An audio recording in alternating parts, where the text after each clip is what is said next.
one engine goes to 75 and they're doing what they're doing down there. Now we get that fire. One engine's gonna get over there, and well, who's over here to help us out over at near Wick and Telegraph? Well, let's see. Elm Park's way too far. Dearborn Heights is way up the road. They're not gonna get there anytime soon. Dearborn's way up there. They're about 6-8 minutes away, just like we were to them. Southgate's a little too far away. Romulus, maybe not. Maybe they have a call going on. They're understaffed like we are too. Now, so this really isn't the optimal way to do it. Back when we had fire truck and ambulance, fire truck and ambulance, fire truck and ambulance, all with firefighters on them. We got something going on up on 94. We send the ambulance and the fire truck. Well, now maybe the ambulance, they got that taken care of. Now we got to run. The engine goes. We've got 2 units up there in that north end to take it. We got another engine to go back them up right away. We had a redundant system there to take care of ourselves and to take care of the citizens. With that system in place, we could get the job done. With that system in place, we're all at risk. Now, I'm sorry, go ahead. I have a quick question. I read the article the other day, I think it was in the News Herald, and, or it could have even been on Facebook or something. But anyways, it talked about high-profile case. What's considered a high-profile case when you're sending an ambulance, really? ALS will Is answer it a high depends profile on who it case. is? See, now that's not language that we use. I mean, we use. No, it's not you guys. Right, but I mean, No, the chief used it, the chief used it. yes. In the News In a Herald, newspaper He article. said that. concerning the mayor's death. Well, some of the things, there are some things that were said to it, and they may be talking about the kind of runs that they still send us to, which would be, like I said, a heart attack or not breathing or. So that's or- called a high-profile? So that's probably, what they would consider to be a high profile case. And I know you guys feel the same way. 911. We call 911. Aren't they all That sounds like a high-profile? high priority run to me. Right. My mother had a stroke 2 years ago. You Exactly. guys were there for 3 minutes. It may not be, whatever your call is, when you call 911, maybe it is, if you're looking through the eyes of a professional healthcare provider, whether that be the EMS or whether that be the hospital, what you have, you're never judged, but what you have may not be an emergency when you're putting it against everything, but guess what? That's your emergency. That was important enough for you to call 911, because you've really got to put some thought in before you do that. People don't normally abuse the 911 system. People usually call the 911 system when they think, holy moly, something is wrong with me and I need help now. So that's your emergency. I mean, it could be a panic attack. Have you ever had a panic attack? You feel like you can't breathe, and the room is getting hot, you want to pass out, you're dizzy. Man, that feels horrible. That's your emergency. Oh, I was just drunk. So let's say you get a call for, I think I'm having a heart attack. You guys respond in the truck. Do you have your drug box? Can you do anything before that private ambulance manages to get there for that patient? No, we're basically broke down to being basic EMTs. We can give you oxygen, we can So take you your have vitals. no nitro, you have no nothing. We don't have nitro, You and just that's a stand very, she's fancy talking to us over here. But yeah, nitroglycerin is definitely, that's one of the things that can help you right now. And we don't So have, if you get there and they're blowing their pulses, you can start. we can start CPR, we can bag them, things like that, but we have the ability to actually provide ALS at hardly a cost to the city. We have all the equipment and we have the firefighters to do it.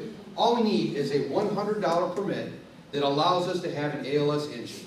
And we're gonna put the drug box on there and we're gonna come to your house and we can take care of you instead of standing there thinking to ourselves, man, I wish I could take care of you. Who decides if you $100 can get- permit is all you need to do That, that. I believe that I actually talked with the chief about it. I asked, what is it involved with, becoming a paramedic engine?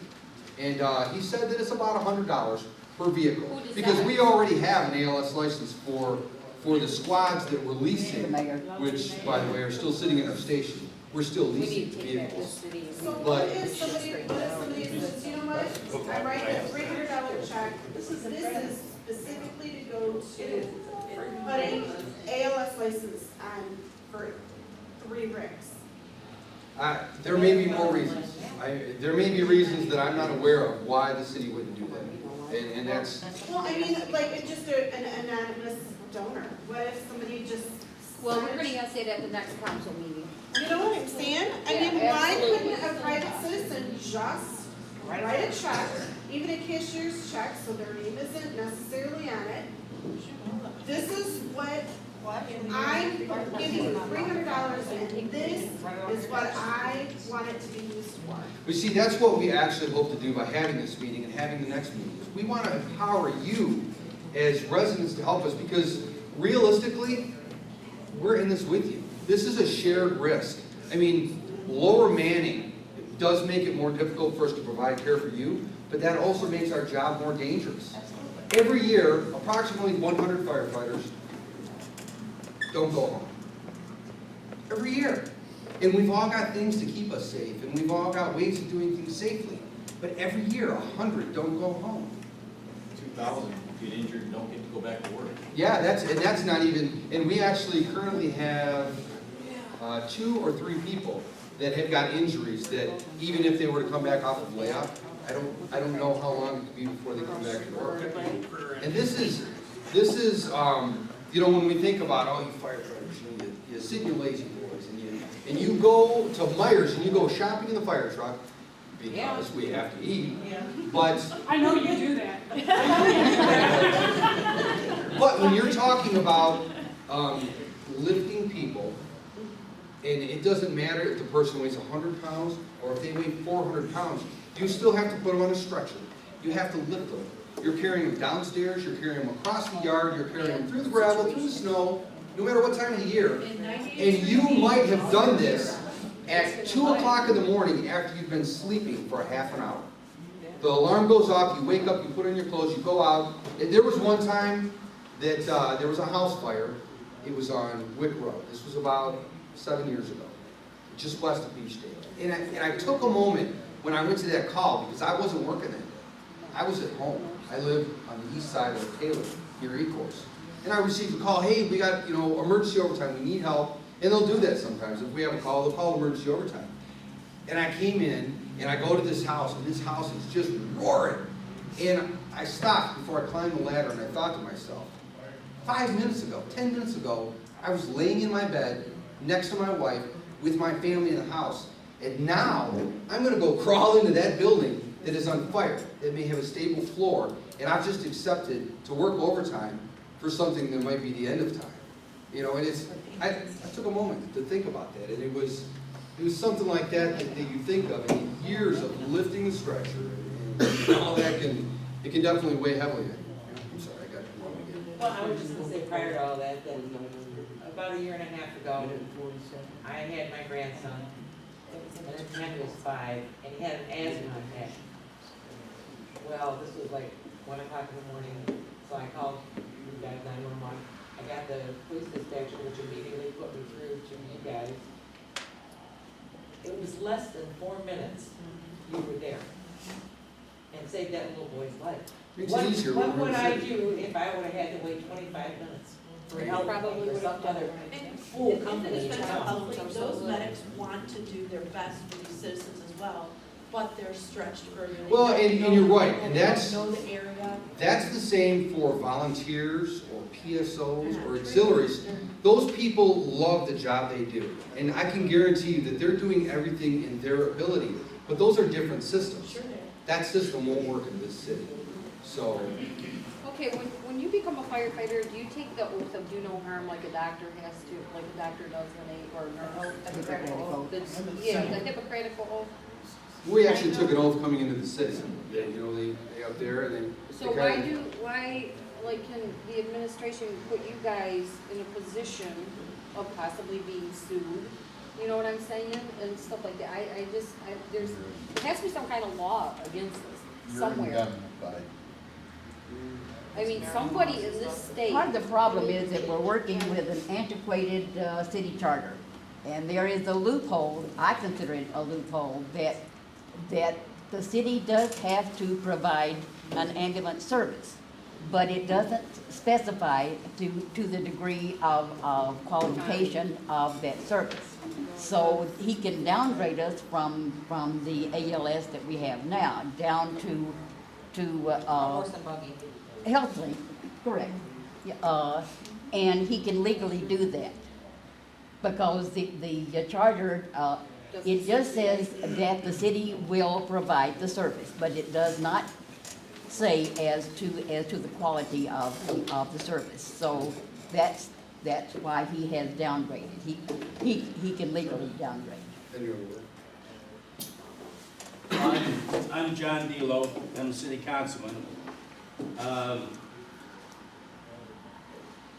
There are any number of answers to the questions that have been asked since I've been here. None of them can be answered without the man who is not here, and that's the mayor. Yeah. You have to understand, when, for example, when people tell you that it's the council's fault, understand that the charter of this city says that the mayor is the person who hires and fires. Right. I can say, and as a matter of fact, I said last night, at one of those infamous study sessions, that we came around to police, and the police appear to be fairly adequately budgeted for the coming year, while the point was made that there is about a point where maybe $700,000 worth of firefighters less will be in the city's future. Thinking that that is a number that the city council is nuts about is just plain crazy.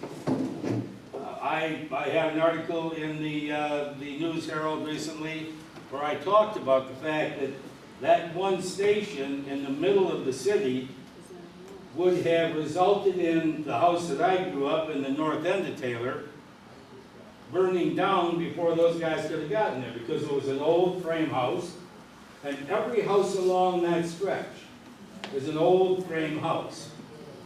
And right now, although the police chief says it's 4 minutes and 45 seconds, I drove that route from the fire on McGuire to the fire station. I'm driving a car and I don't have flashers, but I'm not driving 2,000 gallons of water in my vehicle. It took me 8 minutes to get to the central station. If I call it let's say the E-Course station had been open, that time would have been cut in half. It would have been there in the 4 minutes. That station